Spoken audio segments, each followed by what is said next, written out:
tere, Tõnis! Tere, Kaili!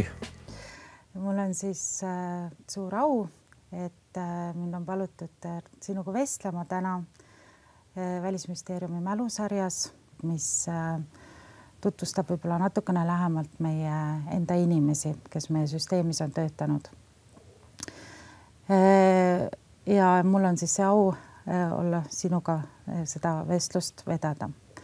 Me oleme tööalaselt kokku puutunud võib-olla mitte liiga palju. See oli minu teine ülemus peale Välisministeeriumiga liitumist poliitikaosakonnas, kui ma tegin saksakeelseid riike, olin laud.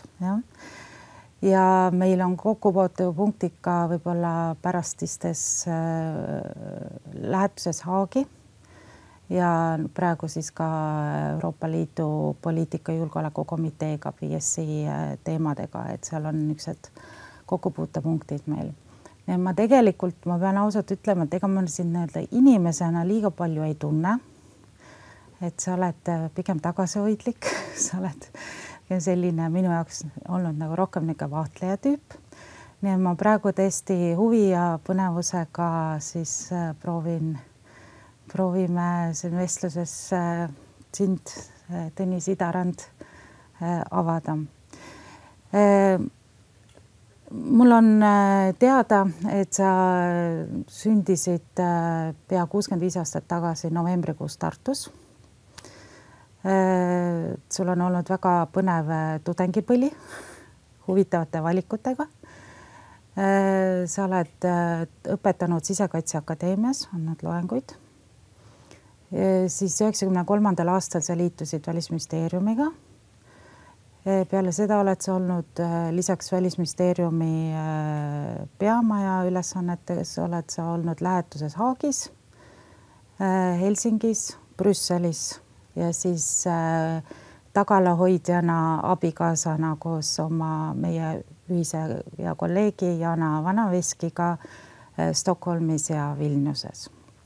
Need võib-olla siis, kuna inimestele meeldib kronoloogiliselt asjadele läheneda, et hakkaks siis võib-olla kronoloogiliselt pihta, et võib-olla räägid natukene oma lapsepõlvest, oma taustast, oma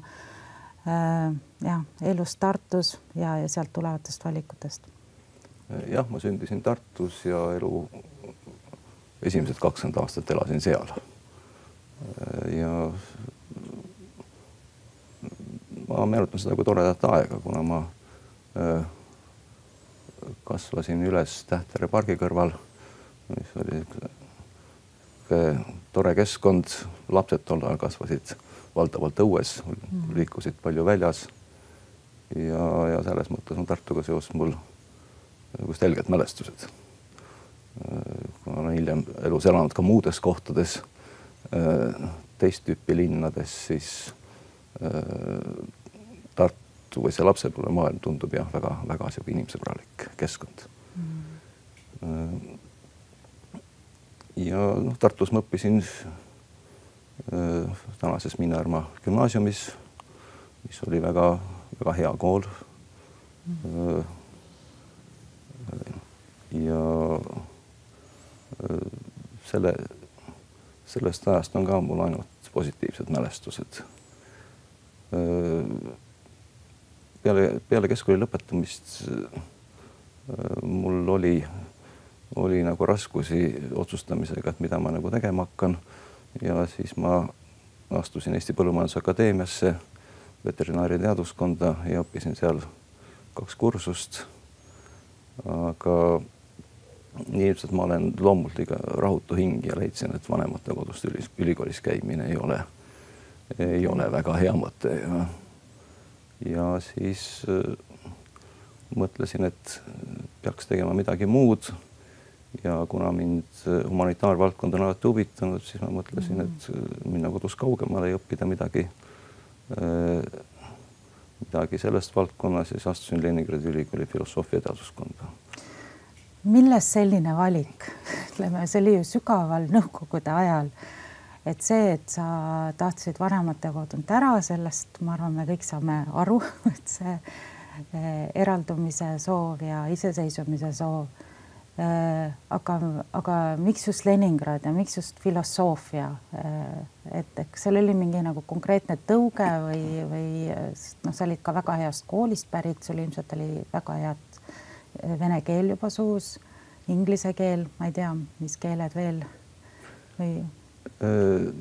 No vene keelega oli probleeme, et noh, mul oli päris hea passiivne keeleoskus, aga üks praktilist kõnekeelt ma eriti ei osanud. Ja ega sel ajal, kui tahtsid kuskile kaugemale õppima minna, ega suuri valikuid ei olnud.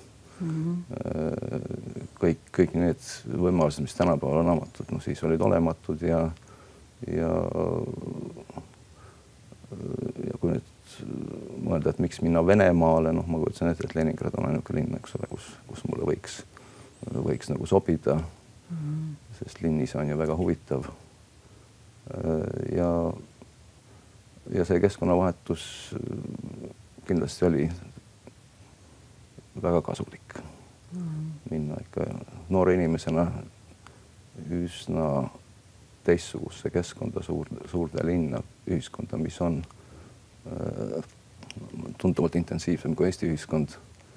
Et noh, see kindlasti on õpetlik kogemus.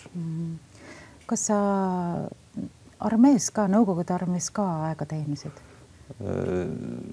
Sellega läks nüüd niimoodi, et miks see ülikooli vahetus nii äkki toimus, et seda oli võimalus seda vältida. Okei.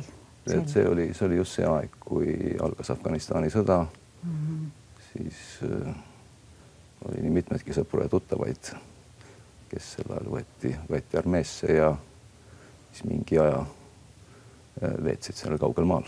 Nii et see oli ikkagi päris nagu oluline motivatsioonitõuge ka, et kui läksid, aga sa juba õppisid kõrgkoolis, et kas see nagu Tartu, see toona vist oli Põllumajandusakadeemia, on ju, et kas see õppimine ei olnud nagu piisav või seal lihtsalt need kõik asjad nagu põhjust langesid kokku? Nii et ma peale 2 kursust Põllumajandusakadeemias õppimist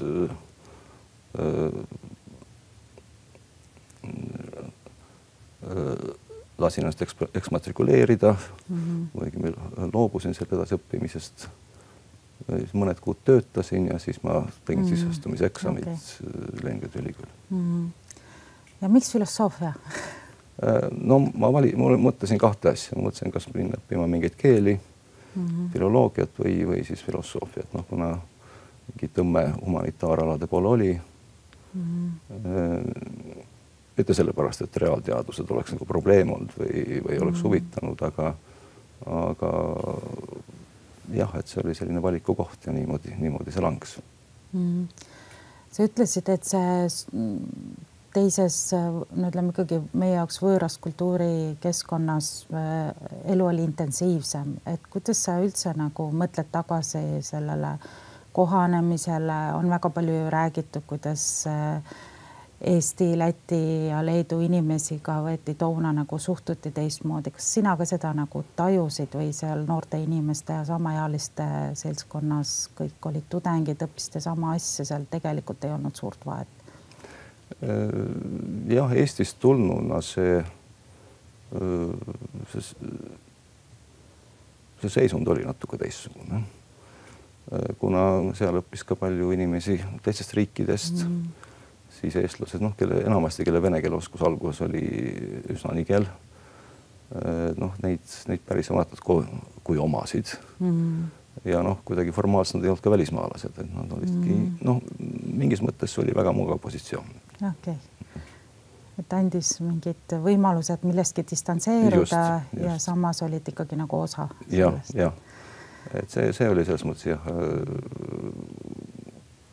pigem nautisime seda seisundit.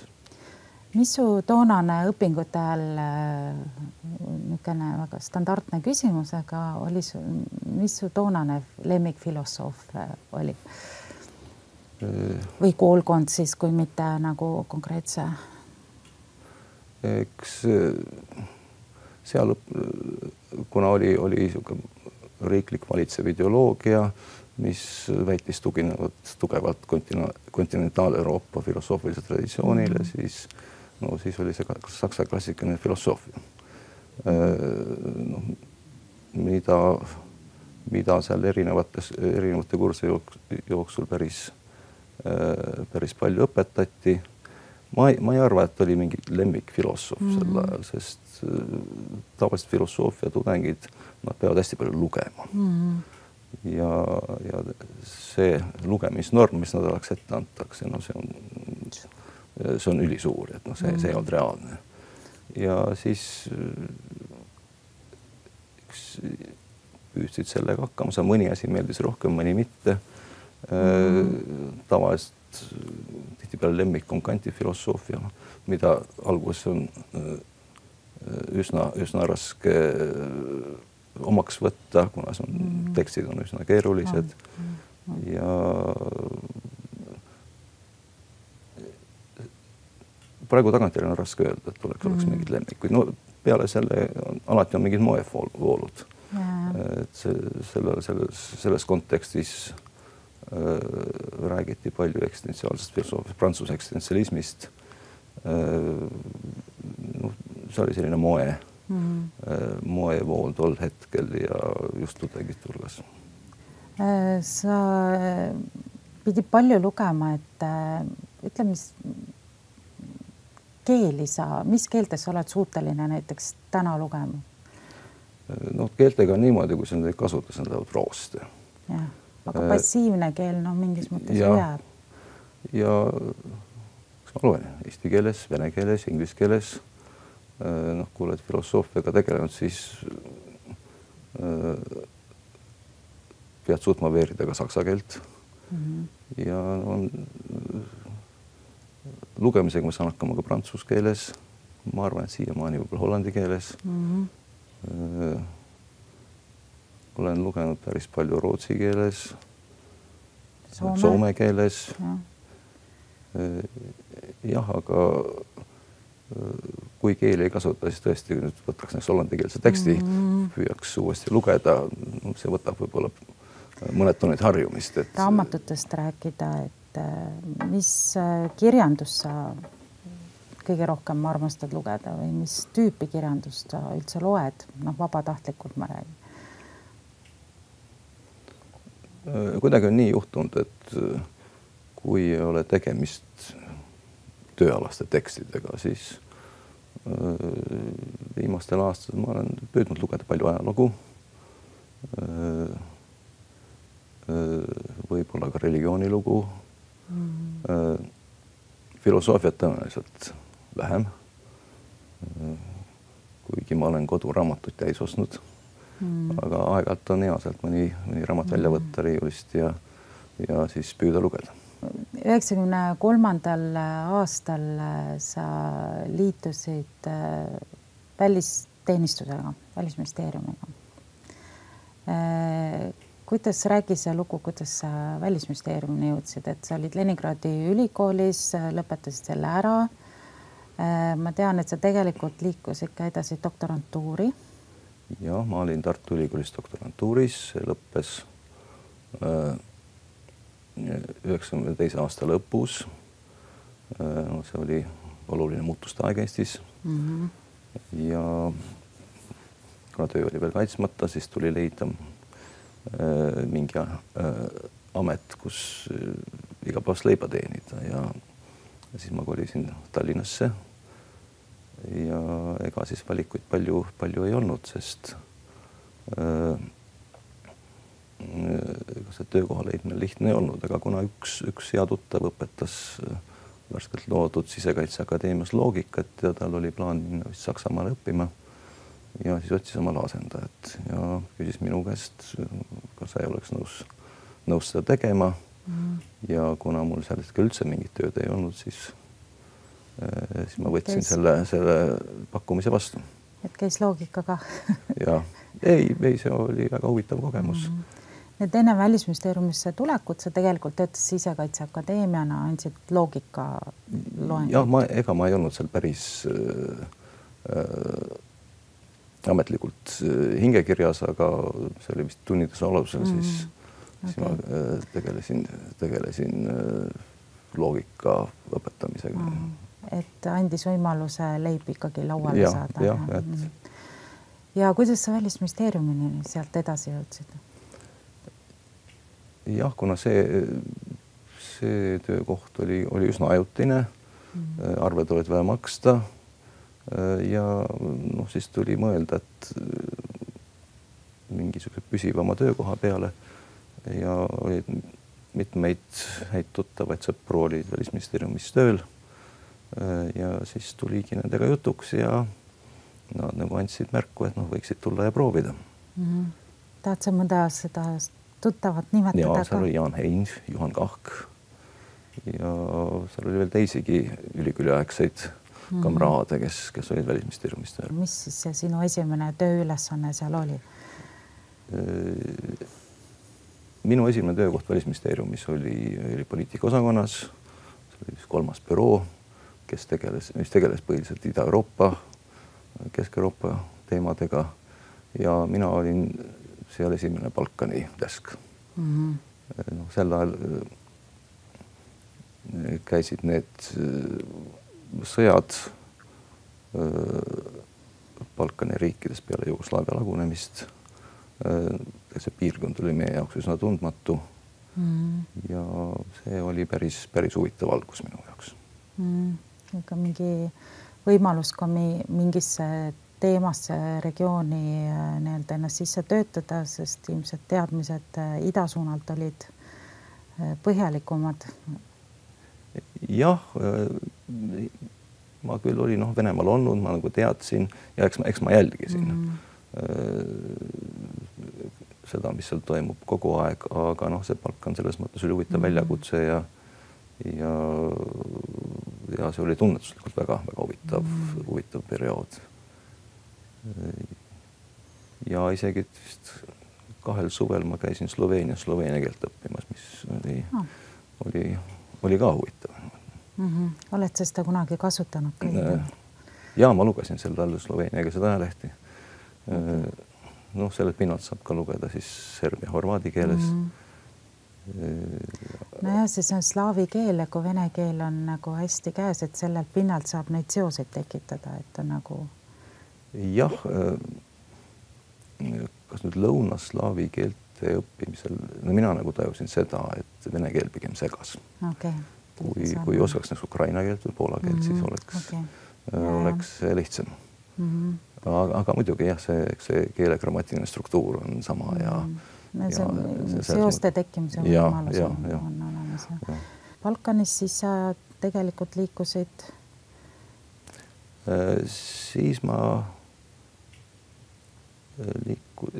eks ma tegelesin seal muude teemadega ka ja aastal 97, varem ma olin aastal vahepeal Amsterdamis, kus Hollandi valitsus pakkus võimaluse õppida Amsterdami ülikooli juures olevat rahvusvaheliste koolis ja mis oli ka väga huvitav ja rikastav aeg, sest kuna see kool oli seotud ülikooliga, sa lõpetasid ülikooli õppejõud, see kursus oli akadeemiline, seal oli palju paberi kirjutamist, üsna intensiivne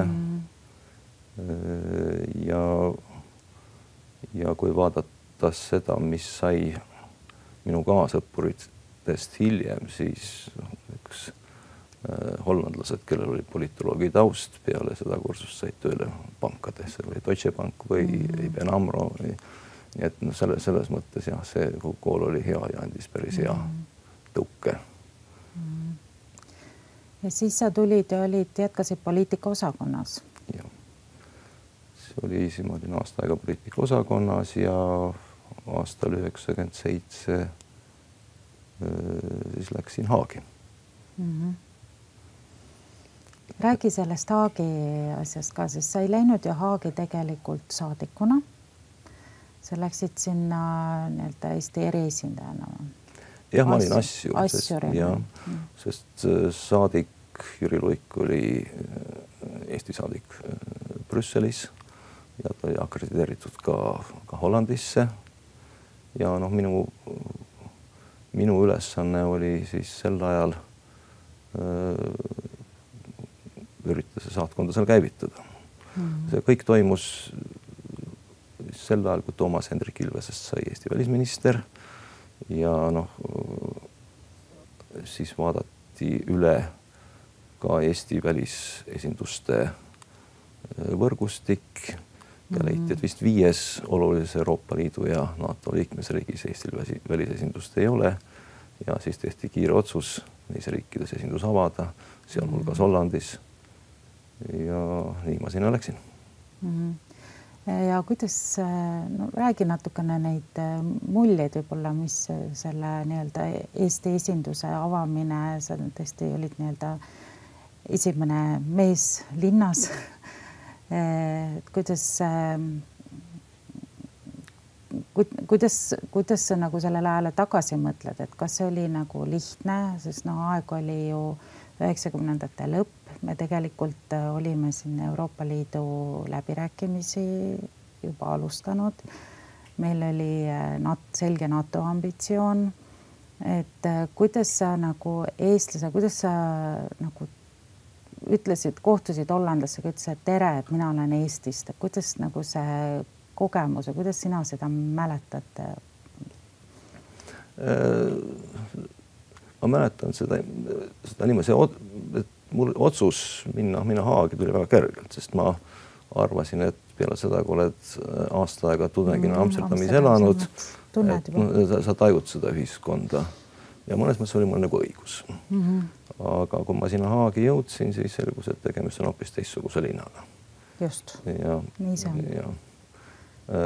Mis on palju konservatiivsem, võib-olla snobistlikum, palju kallim. Ja ma olin Balti riikidest Eesti üle esimene, kes selle esindus avas. See on ka juba oluline märk.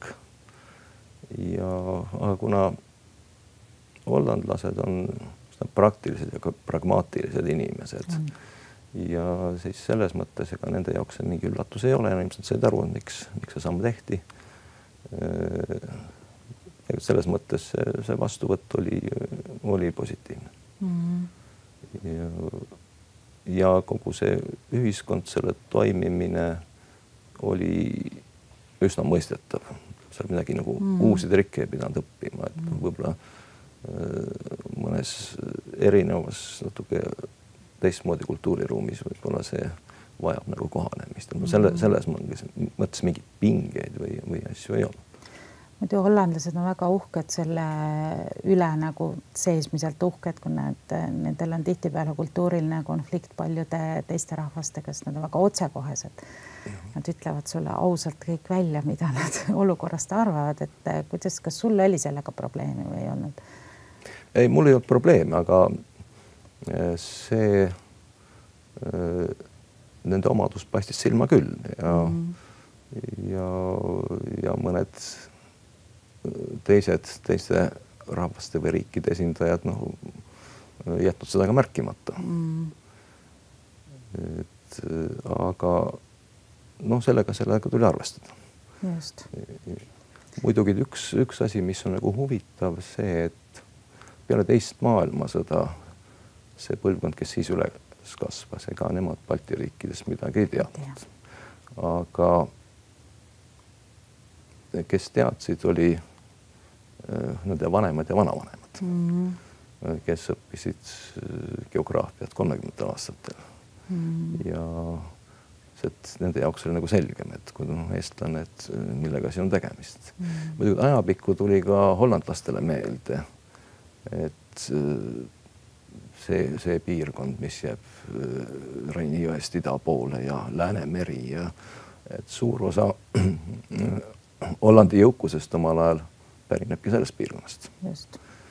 Et see viljakaubandus, mis toimus Preisimaaga, Poola, Balti riikidega, et nad on kunagi siin väga palju kohal olnud.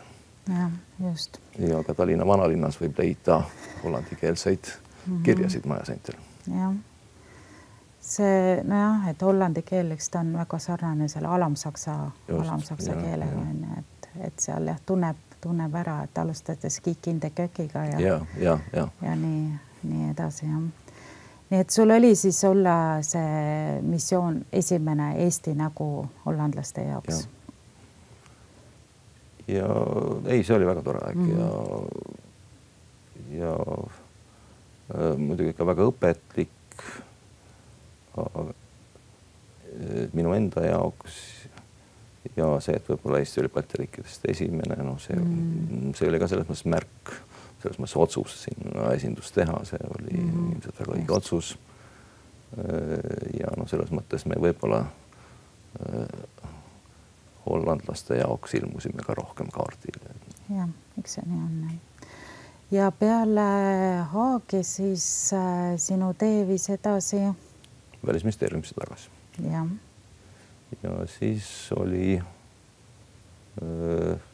teine poliitikaosakond või mis tegeles Lääne-Euroopa, Põhja-Ameerika riikide kahepoolsete suhetega. Ma isegi ei mäleta, oli seal veel midagi. See oli see aeg, kus siis Euroopa Liidu liikmeks saamine, NATO liikmeks saamine hakkas nagu lähemale jõudma ja eks selle see tegemist oli palju, aga ega ma väga palju nüüd ei... Ma mäletan see, et kogu aeg oli kiire, kogu aeg midagi toimus. Visiidid, sisse kui välja. Minister oli siis Ilves Ojuland. Oli Toomas Hendrik Ilves ja pärast tuli Kristiina Ojuland. Ja siis peale seda sa liikusid tegelikult edasi ka, sa olid järjekordselt esimene mees rollis, kui sa läksid Brüsselisse 2003. aastal. Meie esimeseks PSC saadikuks. Aasta ennem seda, kui me olime Euroopa Liiduga liitunud. Jah, et oli selline võimalus, et liituvad riigid pääsesid nõukogu struktuuridele ligi aasta ennem, mis oli väga mõistlik iseenesest, sest see andis aega atra seada ja et kohandada riiklikud bürokraatiat, mis töötaks unisoonis Euroopa Liidu vastavate struktuuridega. Ja see oli päris põnev aeg. Siis mulle jõudis kohal, et mõista, kuidas Euroopa Liit tegelikult toimub, sa pead vaatama seda seestpoolt. Et eemalt seda ikka väga selgeks ei õpi. Kes toona Coreper 2 ja Coreper 1 saadikud olid? Coreper 2 oli Väino Reinart ja Coreper 2 oli... Coreper 1? Või Coreper 1 oli Markus Rahuaja. Aha, Markus Rahuaja Väinoga. Ja hiljem tuli Tiit Naber, kui Markus Rahuaja läks volinik Siim Kallase kabinetti. See oli põnev ja õpetlik aeg, aga kogu aeg oli väga kiire. Ühesõnaga sa esmaspäeva hommikul sisenesid sinna lipsusesse ja sealt väljusid kuskil reede hiljaõhtul. Et sa elasidki selle suure süsteemi rütmis, et sa just oma agendat sa nagu eriti ei seadnud. See masinavärk andis selle sulle ette. Aga põnev oli? Väga põnev oli ja väga õpetlik oli pingeline ja ma ise mõnikord kurtsin, et ma muutun tõeliselt ühedimensiooniliseks inimeseks. Ongi selline tüüpiliseks bürokraadiks. Kui oli ka seal Justus Lipsuse majas, kui seal oli palju noori ametnikke erinevast riikidest ja kunagi märkasin kahe noore inimese flirti ja siis see käib vormis, et aga mida sina arvad selle dokumendi draftist näiteks. Jah, et see oli põnev aeg ja seal Justus Lipsuse maja üsna süngetes pruunides koridorist liikuda, et see jah, võib-olla jättis oma jälje. Mis tundega sa 1. maid 2004 tervitasid või kas sa võib-olla enne, ütleme, NATO liitumine toimus kuu ennem seda, aga just see Euroopa Liiduga liitumise hetk, et sa olid ju selle ajal Brüsselis, võib-olla sa paar on äkki mõni mälupilt, mida sa tahad jagada? Jah, et no eks siis seda tähistati algselt NATO-ga liitumist ja 6 aega hiljem Euroopa Liiduga liitumist. Sel puhul toimus igast üritusi, õhtusööke. Pidu oli. Ja pidu oli, jah. Ja ega, no pidulik tunne oli küll. Aga ega see sugust igapäevast rutiinida palju ei muutu. Just. Aga ikkagi nagu kuidagi tunned, et mingine järgmine faas algab. Ja. Selles mõttes, no eks see mõjutas igapäevatööd selles mõttes, et kui me olime aasta aega seal eelnevalt vaatlejad ja kui need liituvad riigid tulid esimesele BSC istungile, meile kõigil oli laua peale pandud A4 paberileht, kus oli punkthaaval kirjas, mis on kodukord. Ja ilmselt vanemate olijate hirm oli ilmselt tõsine, et kui need tuleb korraga nüüd nii palju, et see muudab kardinaalselt nende tööd, nende rutiini, aga selgus vastupidi, et ida poolt Euroopast tulnud nad ei olnud hüperaktiivsed, ei seganud nende tööprotsessi ja pigem vanad olijad pärast tunnitasid, et nad pigem hakkasid, see mõjus nende enesedistsipliinile positiivselt. Et kodukorra üks punkt oli see, et kui keegi on juba sinu seisukoha või sinule sobiva mõtte esitanud, siis sa ei pea seda üle kordama, lihtsalt see on aja kokkuhoiu huvides. Nii et ilmselt jah, et kogu selle kehandi töödistsipliin paranes. Kuidas sa toona tundsid, et kas uus kamp, nagu sa ütlesid, et need oli 10 riiki siis? Et kas, no eriti just BSC kontekstis, et kas võttis ikkagi natukene aega, et nagu aktiveeruda, käivituda, et nende ei teinud kohe algul väga ebamugavaks nendele läänepoolsetele, sest no see, kui ma praegu siin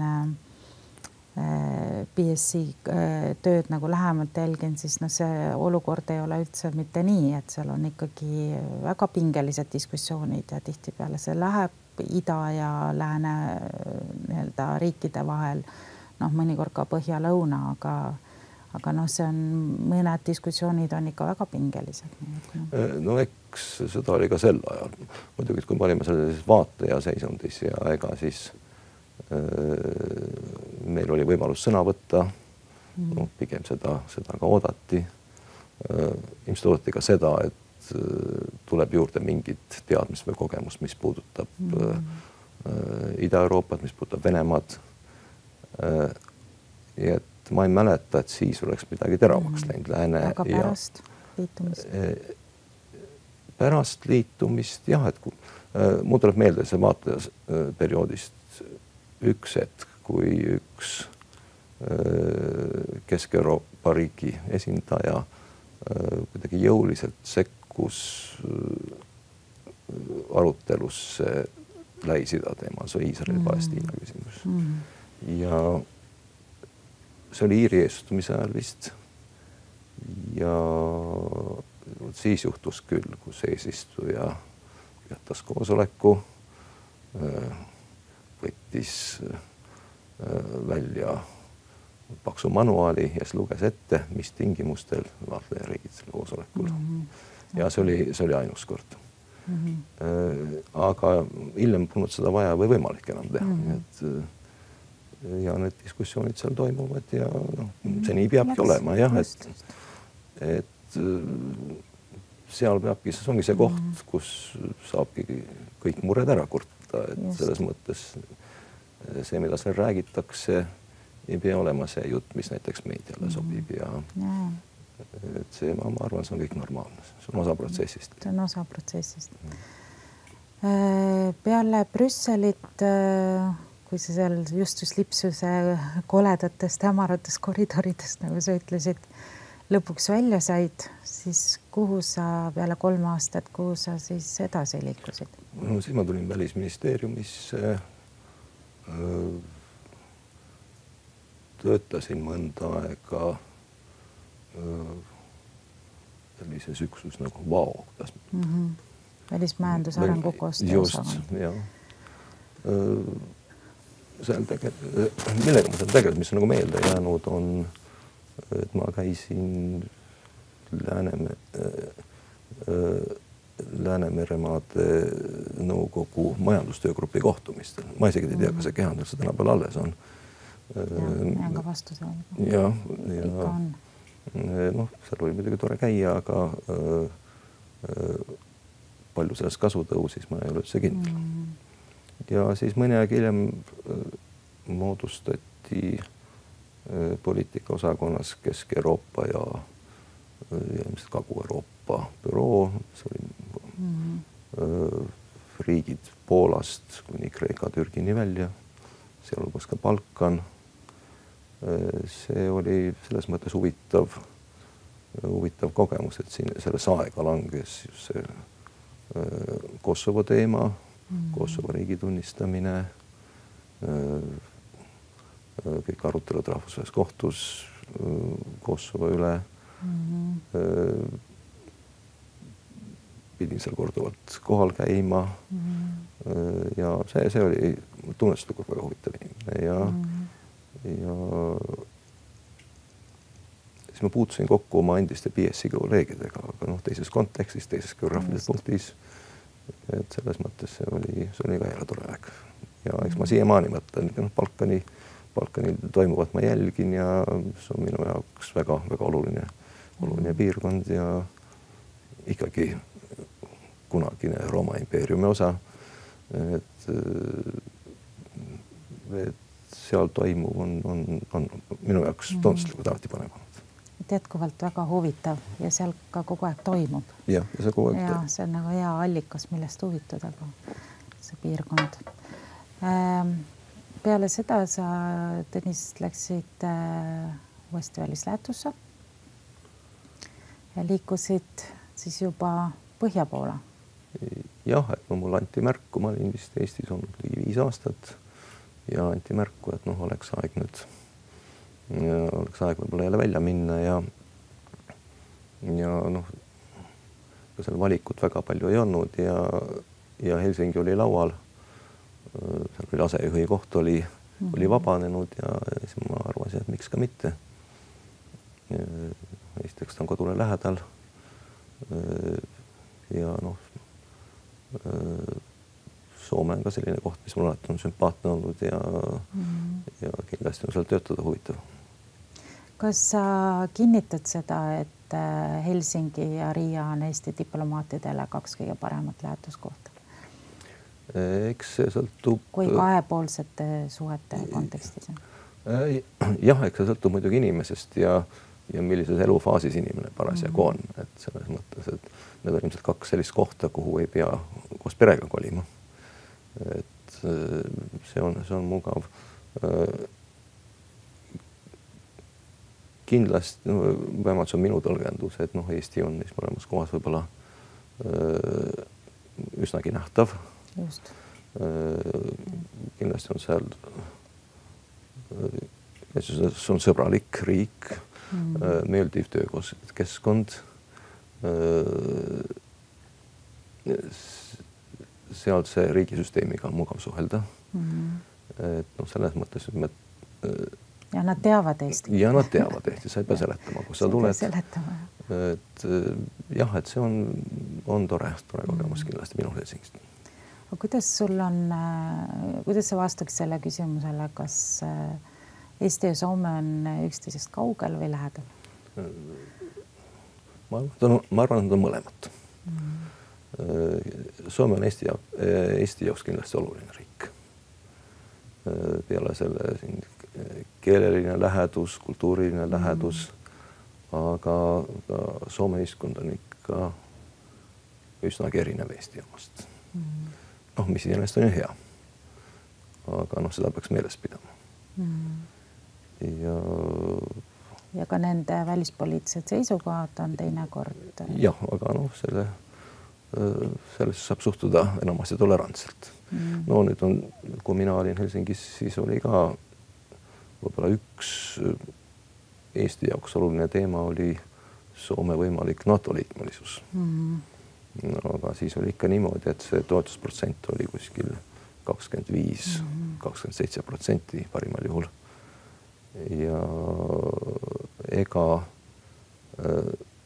sellest võib-olla ei taetud, et me seal just liiga palju räägime, kuigi oli täiesti kindel seltskond inimesi Soome kaitseministeeriumis ja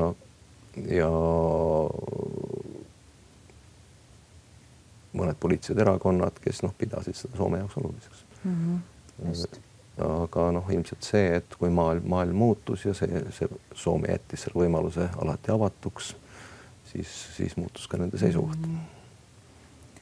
Et sul ei tekkinud väga sageli seda olukorda, mis kas Talleyrand või kunagi ütles, et diplomaat ei ärritu, ta teeb märkmeid. Ei Soomes kindlasti mitte. Ei sellist olukorda ei olnud, sellepärast, et see suhtlemine alati oli sõbralik ja kollegiaalne ja oli teada, et see küsimus on tundlik ja eks nemad teadsid, mida meie arvame ja me teadsid, mida nemad arvavad ja miks nad niimoodi arvavad. Et see ei olnud selles mõttes üldse. Olin 2011–14. Okei. Ja siis õige varsti olin korraks Tallinnas ja siis õige varsti kolisin Stockholmi. Ja Stockholmi sa läksid siis... Kui abikaasa oli Stockholmis, siis ma läksin sinna. Toetama oma abikaasat kodus. Ja abikaasa on siis Jana Vanaveski, kes oli Stockholmis asejuht. Just. Ja Stockholmis, kuidas sul see peale intensiivset tööperioodist tead, Helsingis on alati väga palju tööd. See Stockholmi kodu peremeheks minek, kuidas sa sellele ajale praegu tagasi mõtled?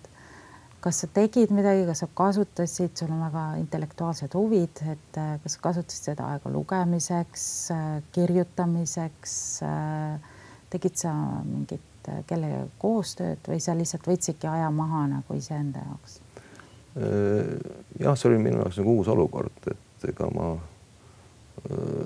pidin kohanema uue rolliga ja mõtlema välja, et mida ma nüüd teen.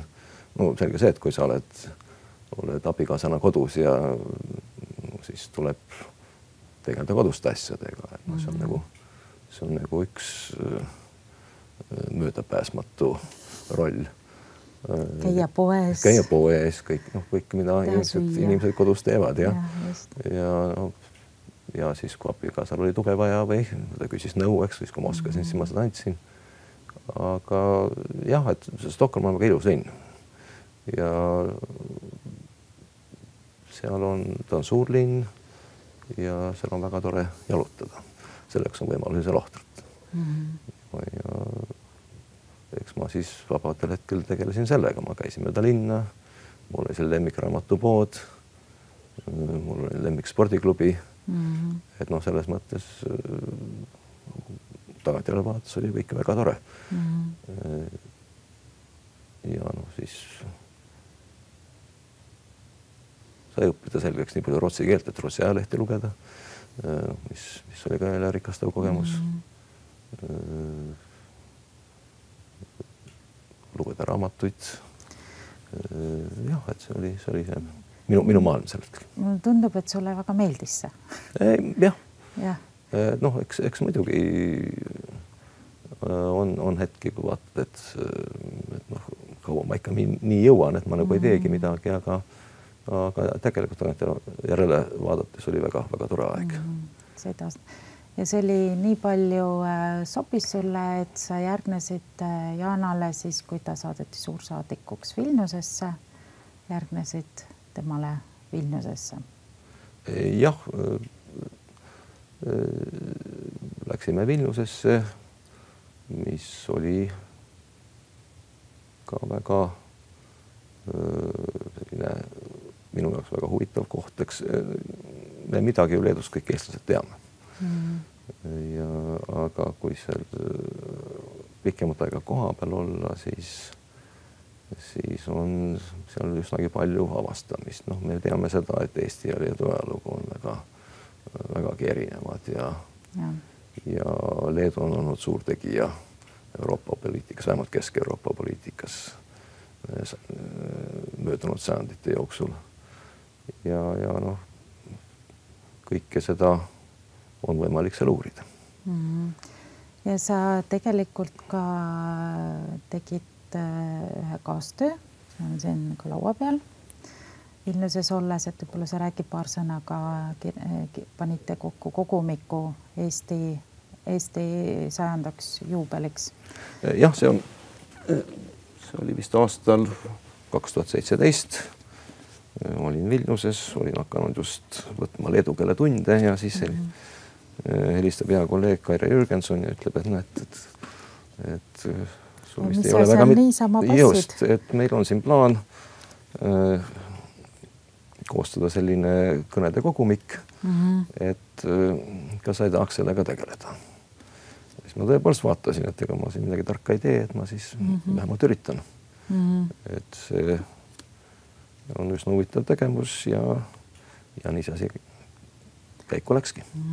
Ja seal kogumikus on siis, ütle 2 sõna selle kogumiku kohta. Siin on Eesti välisministrite kõned peamiselt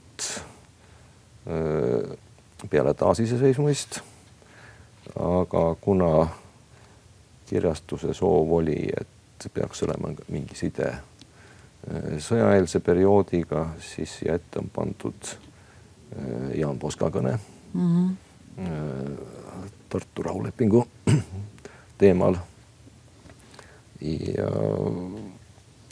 Ja selline ta sai. See töö oli väga huvitav. Kuigi päris ise seda teha on üsna keeruline, sest kui sa loed järjest suurt hulka kõnesid, siis pilk paratamatult muutub nüriks. aga õnneks oli häid kolleege, kes võtsid vaevaks ja vaatasid selle minu valiku üle ja andsid nõu, et mis sinna võiks sisse minna ja mida võiks välja visata. Ja kuna suur osa neist kõnedest on inglise keeles, see kõik see vajas tõlkimist, tõlked on väga kvaliteetsed, kõik see vajas toimetamist, kõik see on väga kvaliteetselt tehtud ja ma arvan, et see tulemus on üsna hea. See oli ikka väga mahukas töö tegelikult. Jah, kui hakata aastakene, kui sa piisavalt vara hakkad tegema, sa otsid need tekstid kokku, mõnda teksti on lihtsam leida, mõnda raskem ja siis lihtsalt tuleb teha see valik ja on hetki, kus see valiku tegemine ei ole lihtne, kas see tekst, konkreetne tekst sobiks sinna kogumikku või mitte. Aga siin on esindatud kõik Eesti välisministrid, kes peale taasiseseisvumist kuni aastani 2018 on ametis olnud. Vähemalt üks kõne on neist kõigilt. Nii et diplomaatidele, eriti algajatel diplomaatile soovituslik lugemine. Jah, see on eks sai valitud välja paremad kõned või parimad ja paremad. Et selles mõttes, kui on vaja mingit näidist heast kõnest, siis siit neid leiab. Sest teatavasti kõned ja kõnede kirjutamine on väga suur osa diplomaadi tööst ja kõnede kuulamine. Ja see on ju see koht, kus me sõnumeid edasi anname. Just. Ja leedu keele õppimine siis jäi tahaplaanile. Jah, see paraku jäi tahaplaanile, kuigi see, mis ma jõudsin seal õppida, sellest nagu piisas, et ma saan kirjadest tänaval aru ja suudad moodustada elementaarseid lauseid. Leedu keel on väga huvitav keel, ta on arhailine keel.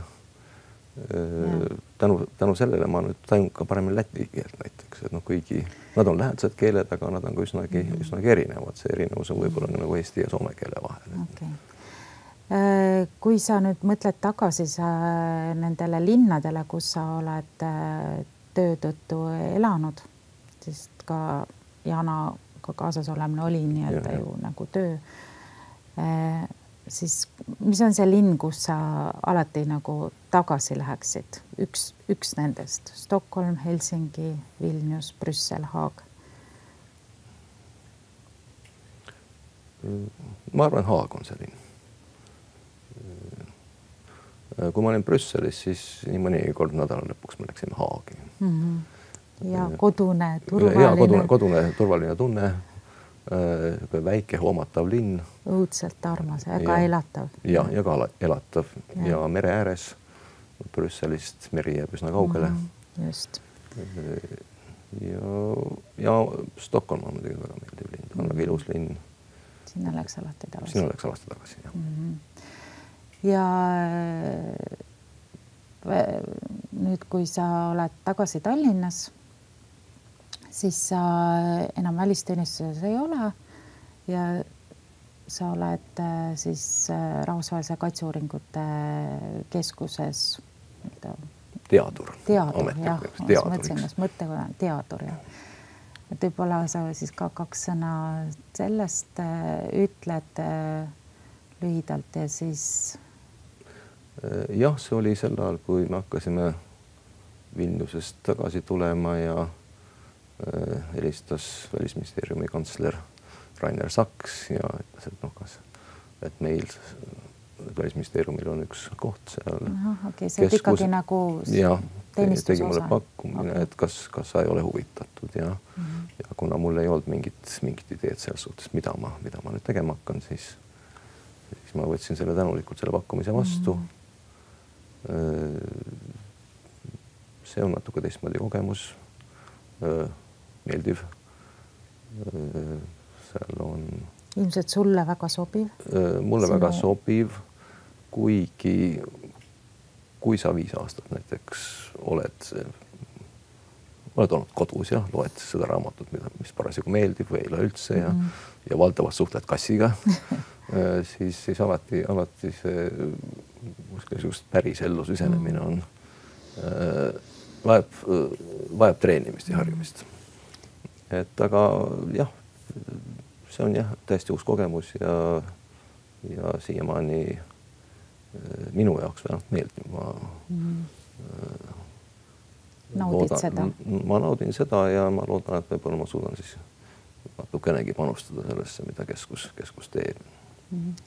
Kas ma võin Tõnis sul käest küsida ka küsimuse, et kui sa vaatab praegu selle välisteenistuse ajale tagasi, et sa oled nagu olnud nagu kogu aeg, et 2 korral nagu esimene inimene, asejuhina oled olnud, et kas sul on natukene kahju, et sul ei ole olnud kunagi on võimalus nagu saadikuna kuskile lähetada? Ei. Ma arvan, et see, mis on olnud, see on olnud kõik väga huvitav ja ega minnes staatuse küsimust väga ei huvita ka. Muidugi see mõjutab palganumbrit, aga et selles mõttes ei ole. Et sa rõõmustad, et su abikaasa? Jah, et võtta kuigi kogu see diplomaatia ja välissuhtluse valdkonda vaadata väljaspoolt, see tundub seksikam, kui ta tegelikult seespoolt on ja selles mõttes eks ma olen püüdnud teha seda, mida ma oskan. Alati saab kõike paremini teha. Saab ka teha muid valikuid, aga mis sest enam, Just. Ja võib-olla nüüd täiesti lõpetuseks, kuna meie aeg hakkab siin läbi saama, et kas sa võib-olla 1-2 lausega, mis oleks sinu põhisoovitus näiteks noortele diplomaatidele, kes praegu oma karjääri alustavad, et mida sina neile tahaksid edasi öelda? No ma ütleks seda, et nende eelkõige nende stardipositsioon on palju parem. See, mida neil on võimalus õppida, milliseid oskusi omandada varakult, mida meil 90 alguses kindlasti ei olnud.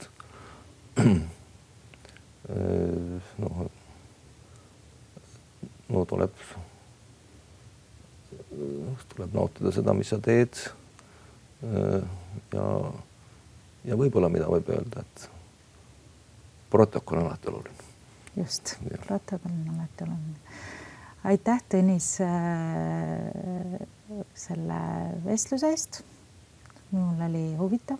Loodan, väga meeldiv. Et sul said kõik oma asjad, said nagu oma olulisemad mõtted välja öelda, mis sa tahtsid, midagi hingele ei jäänud, mida oleks tahtnud välja öelda või kui on, siis sa saad seda veel. No, eks see võib-olla tuleb siis meelde, kui me siit uksest välja astume. Jah, just, nii see tavaliselt on. Ja. Et kõik, igal juhul aitäh sulle ja on olnud suur rõõm ja jätkuvalt suur rõõm olla sinu kolleeg ja töökaaslane. Ja aitäh sulle, Kaili, meeldiva vestluse eest ja oli tore jälle taaskord näha.